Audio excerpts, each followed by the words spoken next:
Hello friends, आज मैं आपके साथ लेके आया हूँ माइक्रो इकोनॉमिक्स का एक और टॉपिक। चैप्टर का नाम है ओलिगोपोली और आज जो मॉडल हम डिस्कस करेंगे उसका नाम है किंग डिमांड कर्व मॉडल। इसको किंग डिमांड कर्व मॉडल या किंग डिमांड मॉडल भी कहा जाता है।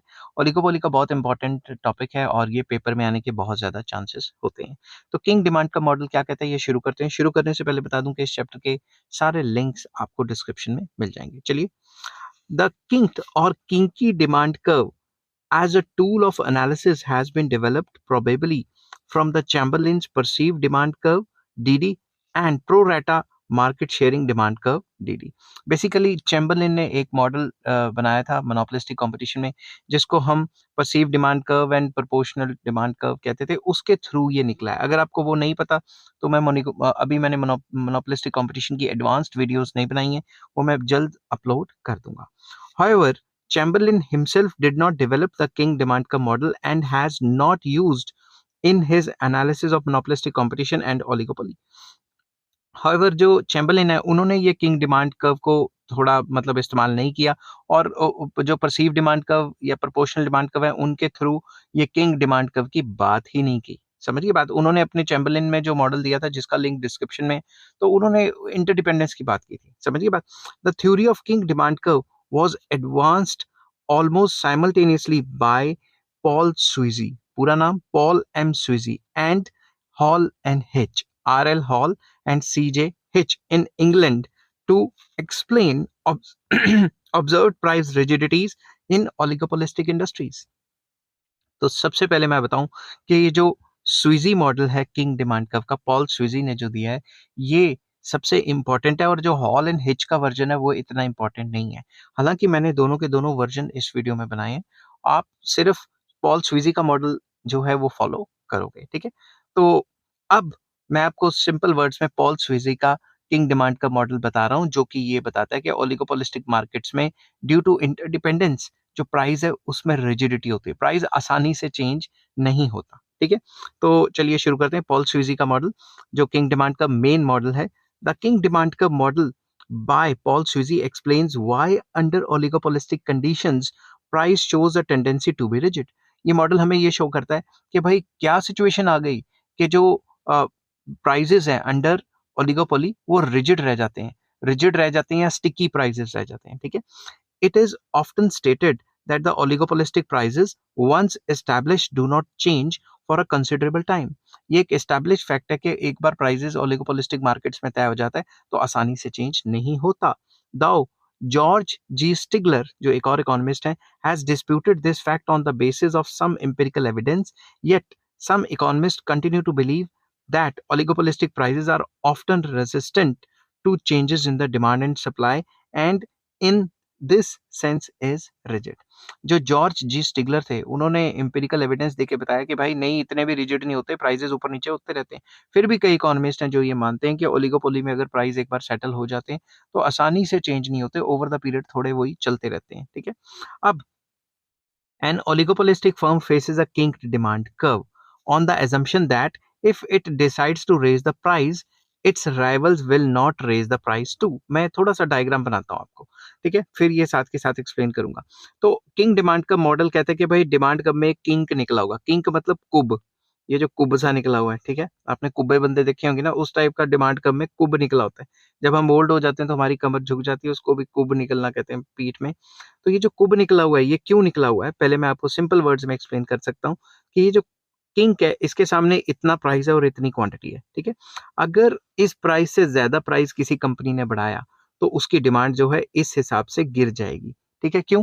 क्योंकि जब भी कोई कंपनी प्राइस बढ़ाती है ओलिगोपोली में, दूसरी फर्म्स उसको फॉलो नहीं करेंगी, इस वजह से इसकी डिमांड बहुत ज्यादा गिर गई, ठीक है। ऑन द अदर हैंड, इस कुब के नीचे अगर उन्होंने प्राइस गिराया तो डिमांड बढ़ेगी, मगर सिर्फ इतनी सी बढ़ेगी। क्यों बढ़ेगी? क्योंकि अगर ये कंपनी प्राइस गिरा रही है तो बाकी सारी कंपनीज भी प्राइस गिराएंगी, जिससे जितनी डिमांड बढ़नी चाहिए थी ना इसकी, उतनी डिमांड नहीं बढ़ेगी।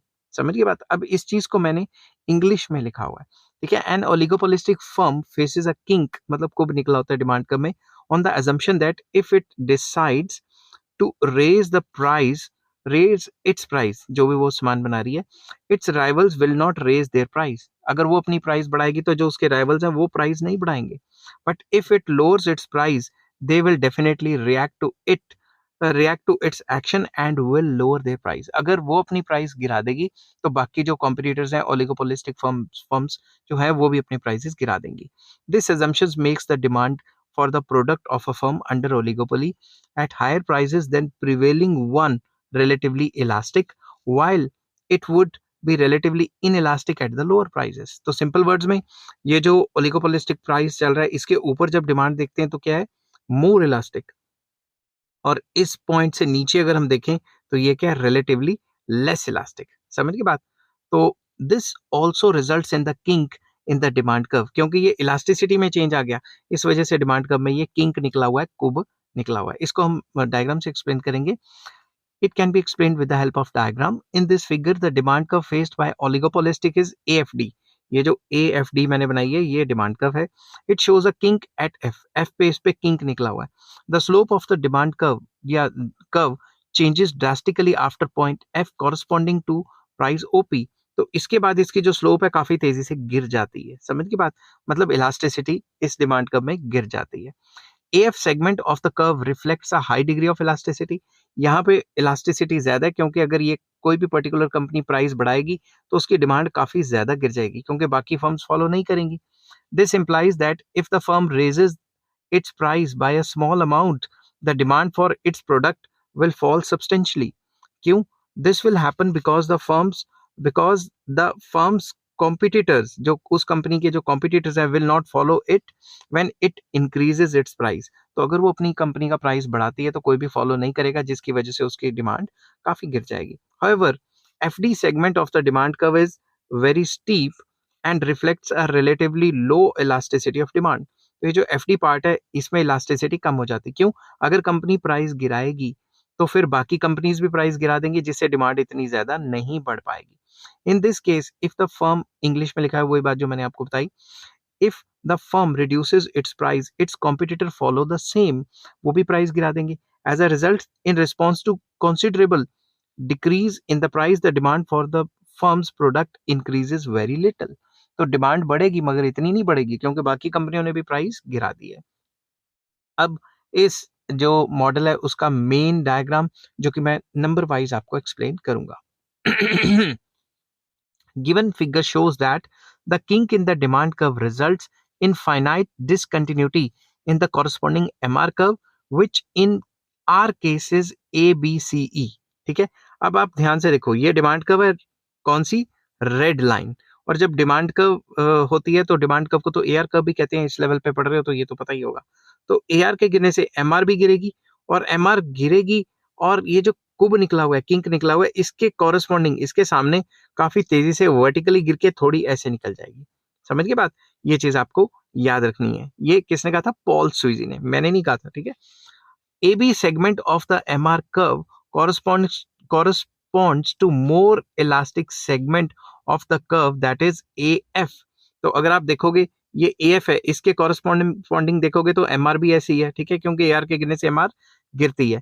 अब ये जो CE सेगमेंट है, ये वाला CE segment of MR curve corresponds to relatively inelastic portion of the demand curve, that is FD। तो जैसे ही FD जो थोड़ा, मतलब जिसमें इलास्टिसिटी कम है, उसके हिसाब से एमआर भी अपनी तेजी से गिरता है। आपको पता है ना, एआर के गिरने से एमआर ज्यादा गिरता है, एआर के बढ़ने से एमआर ज्यादा बढ़ता है, वो एआर एमआर के relation. Corresponding two point F, अगर पॉइंट एफ की बात करें, ये वाला, तो इसके सामने एमआर काफी तेजी से गिरा। समझ की बात? एकदम वर्टिकल में गिर गया। समझ की बात? There is a finite discontinuity showing shown by the dotted line BC. ये जो बीसी मैंने डॉटेड लाइन बनाई है, ये डिसकंटिन्यूटी में बनाई है, क्योंकि काफी तेजी से गिर गई। In Paul Sweezy's model, BC segment of MR curve is of great significance। पूरे के पूरे मॉडल में ये जो BC सेगमेंट है, ये काफी इंपॉर्टेंट माना जाता है। The MC curve of the oligopolistic model intersects MR curve in the discontinuous vertical segment BC as the prevailing price is OP। तो अगर हम देखें कि ये MR कर्व है, ये वाली MR कर्व है, ठीक है, ये नीचे से जो जा रही है। अब ये जो MR कर्व है, मान लो MC कर्व ये बीच वाली है, ये वाली MC कर्व, ठीक है, MC कर्व MR को काटती है, तो ये इक्विलिब्रियम हो गया, इसके सामने ये इक्विलिब्रियम क्वांटिटी होगी, ये इक्विलिब्रियम प्राइस हो गया। समझ गए बात? तो इक्विलिब्रियम क्वांटिटी और इक्विलिब्रियम प्राइस तय होता है, ये जो बीच वाली एमसी कर्व है ये इसको काट रही है। अब इसमें मेन चीज क्या बताइए, मेन चीज बताइए कि अगर बीसी, ये जो डिसकंटिन्यूटी वाला इलाका है, इसके अंदर अंदर कॉस्ट ऊपर या नीचे हो जाती है, MC2 या MC3 कॉस्ट ऊपर नीचे होगी ना, मगर इक्विलिब्रियम जो है पहले बीच वाला पॉइंट था, अब ये वाला हो गया या ये वाला हो गया, मगर इसके इक्विलिब्रियम के चेंज होने से क्वांटिटी और प्राइस में कोई चेंज नहीं आया। समझ गए बात? इक्विलिब्रियम कॉस्ट के ऊपर नीचे होने से क्वांटिटी और प्राइस में कोई भी चेंज नहीं आया। तो मॉडल यही बता रहा है कि अगर विद इन दीज लिमिट्स, अगर ये जो है कॉस्ट ऊपर नीचे भी होती है, तो कंपनीज प्राइस अपना चेंज नहीं करेंगी। समझ के बाद इसको इंग्लिश में लिखा हुआ है मैंने। To sum up, if changes in the cost of an oligopolistic firm cause only such shifts in the MC curve that it still intersects the discontinuous vertical segment of MR, the price will not be affected. अगर cost में कोई changes आया है तो इसके अंदर ही change आता रहा, कॉस्ट ऊपर नीचे होती रही मगर बीसी के अंडर अंडर ही रही, तो फिर प्राइजेस और क्वांटिटी में कोई चेंज नहीं आएगा. Sweezy has further argued that the shift in the demand curve will also affect the price at which the demand curve occurs as long as MC curve of oligopolists intersect the discontinuous vertical segment of the new curve. तो उन्होंने ये कहा था अगर demand curve में shift भी हो जाए तो भी प्राइजेस में क्या पता चेंज ना आए. ठीक है, तो Paul Sweezy further argues that shift in the demand curve will not affect the change in price. उसमें प्राइसेस में कोई चेंज नहीं आएगा. तो उन्होंने क्या किया, ये वाला जो है ये तो ओरिजिनल है, ठीक है, ये वाला तो एमसी कर्व यहाँ से काट रही है तो ये इक्विलिब्रियम हो गया, तो ये क्वांटिटी और प्राइस हो गया.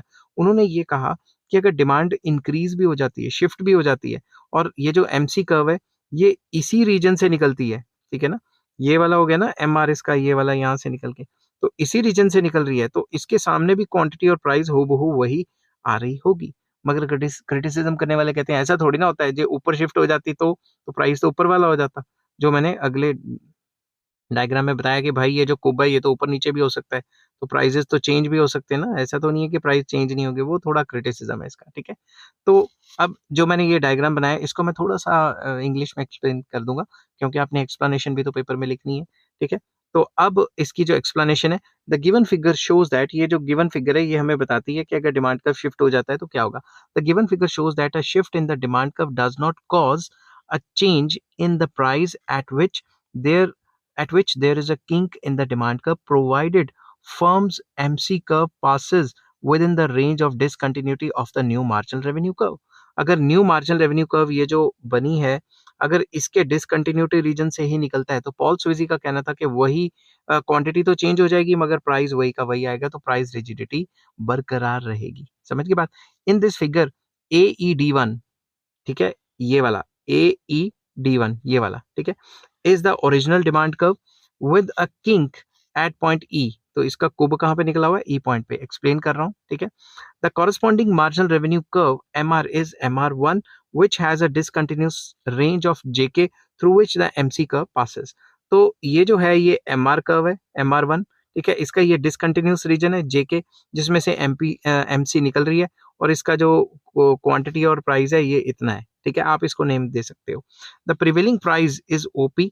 Now let us assume that the demand curve shifts, demand curve shift होगी upward. The new demand curve is BFD2 with a kink at point F. तो नई डिमांड कर्व क्या है, BFD2. ठीक है, और इसका कुब कहाँ निकला हुआ है, F पॉइंट पे.